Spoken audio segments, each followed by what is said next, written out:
बेशक बेशक, इसलिए कि हमारे दरमियान से अजीम शख्स होते हैं और क्योंकि शख्स तो हो जाता है लेकिन शख्सियत नहीं होती। क्या करना और इन्हीं की मुनासिबत से रहबर मुअज़्ज़म हज़रत अब्दुल्लाह इब्न सैयद अली खाने की मुनासिबत से मजलिस से आज़ादी दे रहे हैं। मैं ज़्यादा वक्त नहीं वो अच्छा बातें आपको बताते हुए जिनमें पैगंबर इस्लाम अपनी मशहूर हदीस में इरशाद फरमाते हैं कि मौतुल आलिम दीन की मौत सिर्फ आलिम दीन की मौत नहीं है, आगे इरशाद फरमाते हैं मौतुल आलम, बल्कि सारे आलम इस्लाम की मौत है। इसलिए कि आलिम जो होता है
लेकिन रसूल ने यहाँ पर हदीस तमाम नहीं की। रसूल ने अपनी हदीस को आगे इरशाद फरमाया कि जब एक आलिमे दीन इस दुनिया से रुखसत हो जाता है तो शैतान कहकहा लगाकर हंसता है। और यही नहीं, रसूल ने फरमाया कि शैतान 3 मकाम पर बिल्कुल कहकहा लगाकर हंसता है, जोर से हंसता है। सबसे पहला वो मकाम है कि जब मियाँ बीवी में झगड़ा होता है और तलाक की नौबत आ जाती है तो शैतान कहकहा लगाकर हंसता है। दूसरा मकाम, अगर नबी या इमाम इस दुनिया से रुखसत हो जाए तो शैतान कहकहा लगाकर हंसता है। तीसरा मकाम, अगर इस दुनिया से कोई आलिमे दीन चला जाता है तो शैतान कहकहा लगाकर हंसता है। लेकिन इसी के मुकाबले में रसूल ने आगे फरमाया, इन्हीं के मुकाबले में जब एक आलिमे दीन दुनिया से रुखसत हो जाता है तो आसमान पे रहने वाले अल्लाह के तमाम फरिश्ते उस पर गिरिया करते हैं। अल्लाह के तमाम अंबिया और मुरसलीन उस आलिमे दीन के जाने पर गमगीन होते हैं, गिरिया करते हैं। अल्लाह के भेजे हुए इमाम उन पर गिरिया करते हैं। बस रसूल की इस हदीस ने साबित कर दिया कि अगर उलमाए दीन या रहबर मुअज़्ज़म हो या खुमैनी हो या कोई भी आलिम दीन इस दुनिया से जाए, अगर उनके याद में कोई जश्न मनाता है, शराब पीता है, कोई जश्न मनाता है, कोई हंसता है, तो इसका मतलब वो इब्लीस की औलाद है। कोई रोता है तो इमाम वाला है। अगर कोई उलमाए दीन की याद में मजलिस करे, कोई गमगीन हो रहा है, वो इमाम वाला है, नबी वाला है। और अगर इनकी याद में कोई हंसता है तो शैतान वाला है। क्योंकि रसूल ने बिल्कुल क्लियर किया अपनी हदीस में, आलिम दीन के जाने पे शैतान खुश होता है। और सिर्फ यही नहीं, आज दुनिया देख लें, रहबर मुअज़्ज़म इस दुनिया से शहीद हो चुके हैं। 56 मुल्क हैं, अंदर से खुशियां मना रहे हैं, हंस रहे हैं, शराब पी जा रही है, अपने वतन में लड़कियों को नंगा नचा रहे हैं। क्यों? क्योंकि रहबर मुअज़्ज़म जैसी हस्ती जा चुकी है। लेकिन मैंने इसीलिए शुरू में जुमला कहा, जिनका ज़मीर बाइज्जत होगा उनकी याद में शोक मनाएगा। जिनके ज़मीर के अंदर हुसैन ने इंसानियत डाल दी है, वो इंसान हमेशा आलिम दीन के जाने से गमगीन होगा, कभी भी उनकी याद में रोएगा नहीं। और याद रखिएगा, रसूल ने उस शख्स को शैतान कहा है जो आलिम दीन की याद में जश्न मनाए, जो आलिम दीन की याद में हंसे। लेकिन मैं एक बात कहूं, शैतान एक ही वक्त में सिर्फ शैतान होता है। उसने जनाब आदम को सजदा नहीं किया, इब्लीस हो गया, शैतान हो गया। लेकिन दुनिया ये नहीं कहती शैतान कुत्ता है। किसी को यह कहते हुए नहीं सुनेंगे शैतान कुत्ता है। लेकिन इंसान एक ऐसा वाहिद जात है कि एक वक्त में कभी शैतान भी हो जाता है, कभी कुत्ता भी हो जाता है। एक ही वक्त में। इसीलिए आप सूरह हिज्र की तफसीर पढ़िए। सूरह हिज्र में छठे इमाम जाफर सादिक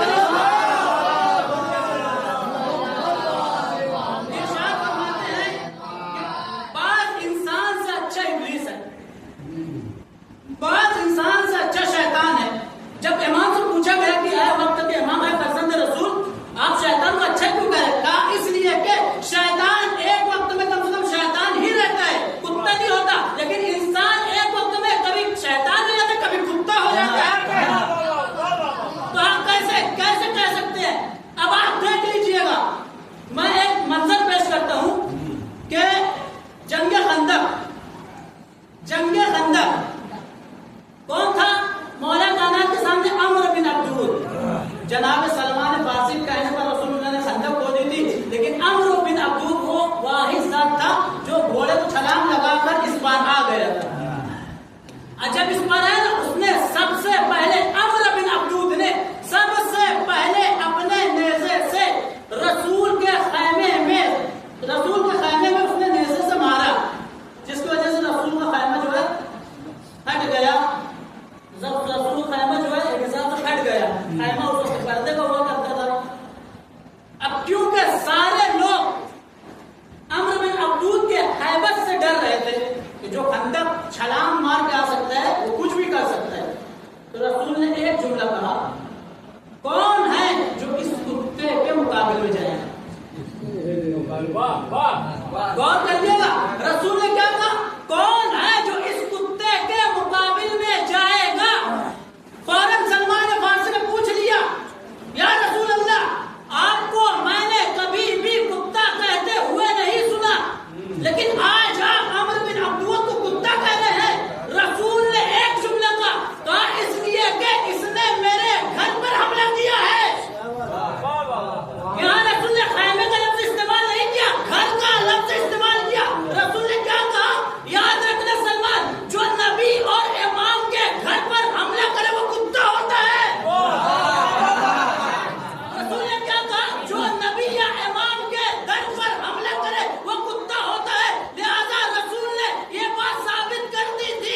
रसूल ने अमर बिन अब्दुल को कुत्ता कहकर दुनिया वालों को बताया, देखो इसने मेरे खैमे पे हमला किया, तो ये मेरा खैमा नहीं, मेरा घर था। लिहाजा जो नबी के घर पे हमला करे वो कुत्ता है। रसूल को इस बात की खबर थी कि मेरी शहादत के बाद सैयदा के दर पे भी हमला किया जाएगा। लिहाजा जो सैयदा के दर पे हमला करे वो भी कुत्ता है। जो करबला में हुसैन के खैमों को चले वो भी कुत्ता है। और जो 2 दिन पहले रहबर मुअज्जम के घर पे हमला करे वो भी कुत्ता है।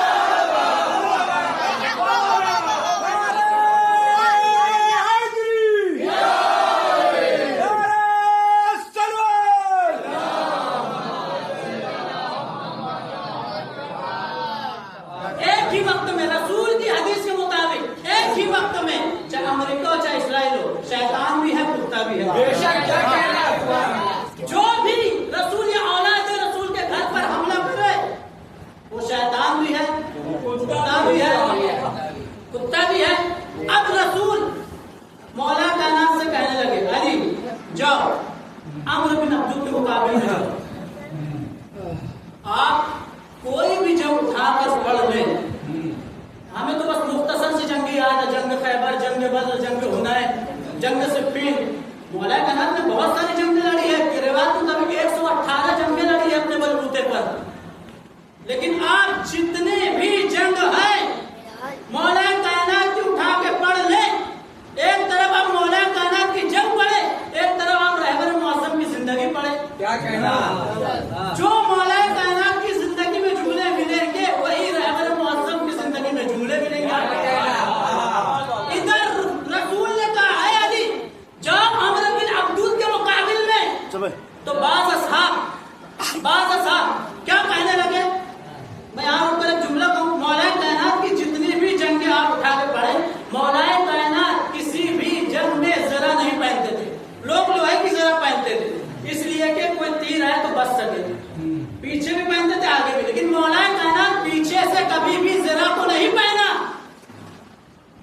जब मौला कायनात अमर बिन अब्दुल के मुकाबिल में जाने लगे तो बाज़ सहाबा कहने लगे ये बहुत ज्यादा पहलवान है, आप जरा पहन ले, आप तो आगे से जरा तो पहने हुए हैं, पीछे से नहीं पहने हैं।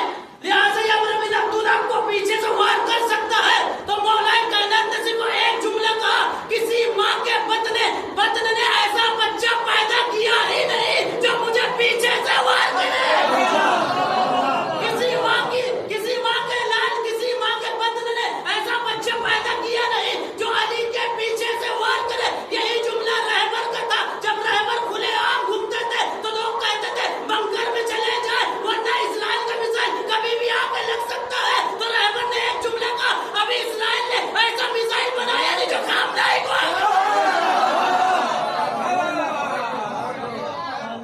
अभी इस्राइल ऐसा मिसाइल बनाया ही नहीं कि काम नहीं को आगे छुए। ये थी मौला कायनात की जिंदगी और रहबर मुअज्जम की जिंदगी। और यहीं पर जो है रहबर मुअज्जम की जिंदगी खत्म नहीं होती है, क्योंकि बस मुख्तसर से मुझे बयान करना है, इसलिए आप इतना देख लें कि जो मौला कायनात की सीरत थी वही रहबर मुअज्जम की सीरत। और क्यों ना हो, क्योंकि औलाद अली ही थे, औलाद अली ही थे।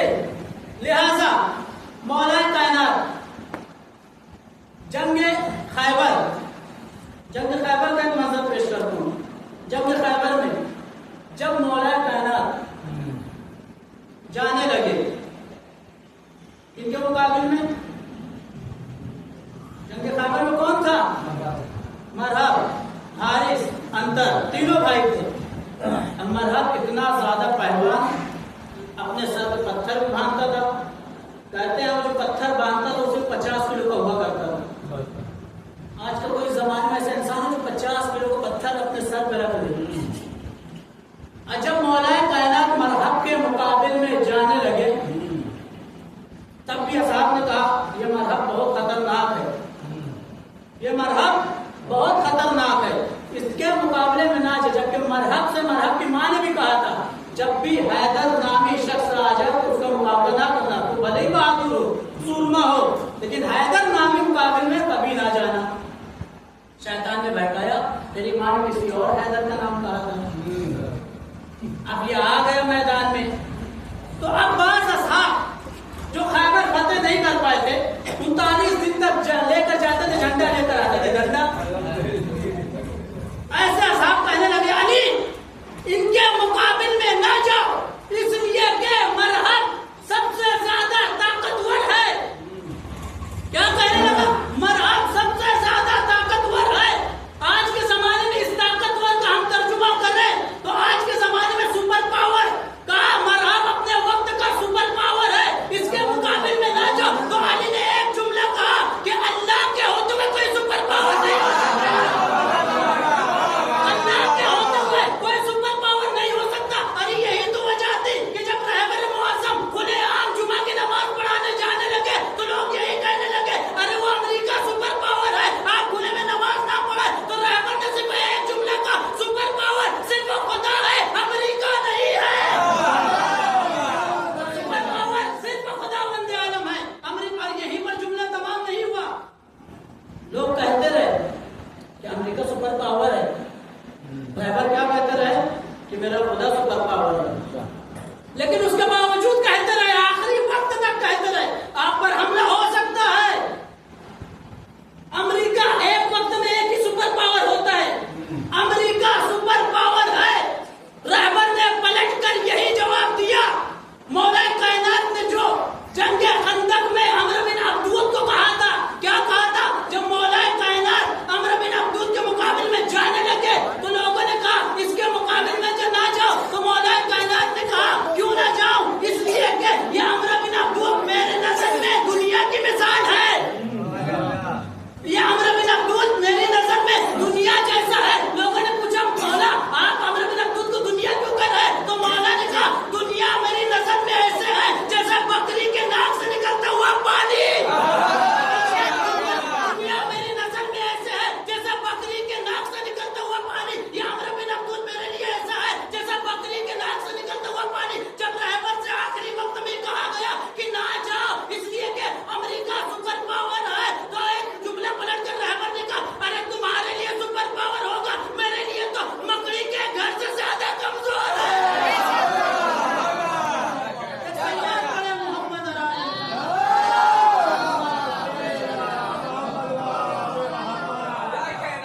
मेरे लिए तुम्हारे लिए सुपर पावर होगा, मेरे लिए तो मकड़ी के घर जाला कितना कमजोर होता है, उससे भी ज्यादा कमजोर है।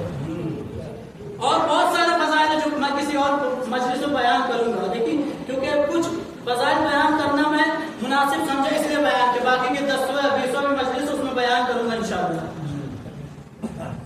क्योंकि रसूल ने फरमाया है कि मौतुल आलिम, आलिम दीन की मौत सिर्फ आलिम दीन की मौत नहीं, मौतुल आलम सारे आलम इस्लाम की मौत।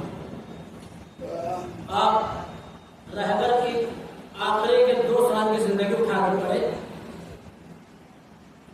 या 3 साल की जिंदगी उठाकर पड़े या 4 साल में, मैं बता रहा हूँ आप 4 साल जो आखिरी के इन्होंने 4 साल गुजारे हैं वो उठाकर पड़े। जैसे मजलूम हुसैन थे वैसे ही मजलूम रहबर भी मजलूम था। दुनिया वालों के सामने रहबर ऐसे आते थे ताकि दुनिया वालों को हौसला मिले, लेकिन जब इनकी जिंदगी आप उठाकर पड़ेंगे तो तन्हाई